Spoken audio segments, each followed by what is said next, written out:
This is Trebarthen Cottage, written by Vanessa De Sade and narrated by Alexis Portner.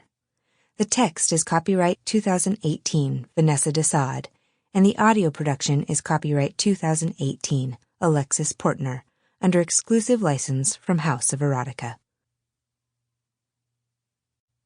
Chapter 1.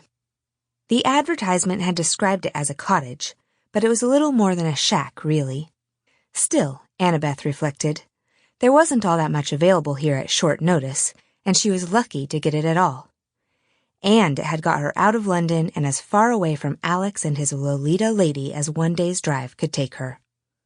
Of course, she wasn't mourning the loss of Alex. Things had been more or less over between them for years. It was the humiliation that she couldn't tolerate, and the fact that even all her so-called friends had known about the ludicrous affair with the office intern and had been laughing at her behind her back for months. Hell, if some kid with the ink still wet on her A-levels wanted an old fart like Alex, she was welcome to him. Annabeth just wished that he'd ended things, officially that is, with her before he had embarked on his fervid exploration of the sexual organs of the kindergarten generation. Anyway, that was her story, and here she was in Trebarthen Sands in a falling-down old hut, with a smoky stove and only a one-legged seagull for company. "You sure you want it for the whole summer?" Connie Bargus had said, the incredulity transparent in her voice. "No one's ever stayed at Trebarthen Cottage for a whole summer before.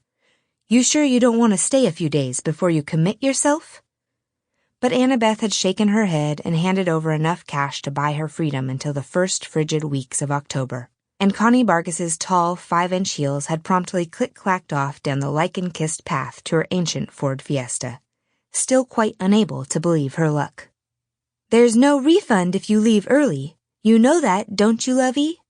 she called back from the open door of the car, but Annabeth merely waved her away and turned slowly to the house.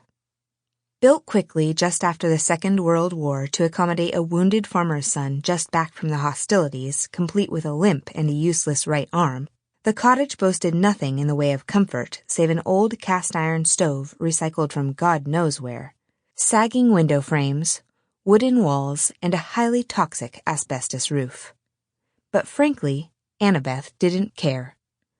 She had practically no money left, and just the clothes that she stood up in, which, luckily, were a sturdy pair of practical jeans and an ancient Kate Bush sweatshirt which dated back to happier days with Alex. However, there was also the shiny silver smart car that she had taken from her husband, having the perspicacity to scoop up the keys after telling him to go fuck himself if he had any spunk left after being sucked dry by little Miss Perfect Tits. But now, in the clear daylight of a cloudy Cornish morning, she had absolutely no idea what she was going to do next. The gull on the roof made a sympathetic noise, and Annabeth threw him her last motorway service stop wood-shaving and pickle sandwich, watching with a cynical smile as he plummeted to the ground and swallowed it whole. "Garage food, bird," she warned, "probably doing unspeakable things to your prostate, even as we speak." "So?"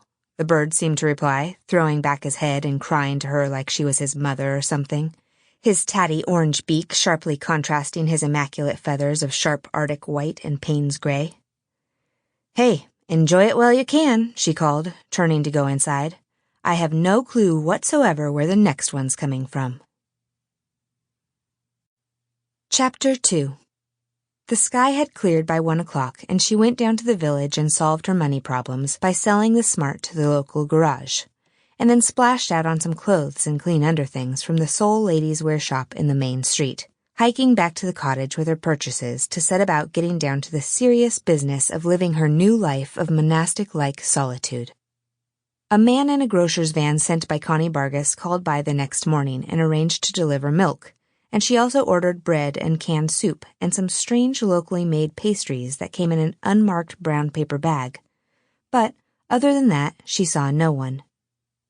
Trebarthen Sands was a sleepy little fishing village for 9 months of the year, but, like most of Cornwall, was overrun by tourists during the summer season, and dreadlocked eco-warriors with baby trailers on their bicycles buzzed around the organic food takeaway, while harshly made-up women with broods of screaming brats spilled out onto the promenade from the teetering old caravan site Sample complete. Ready to continue?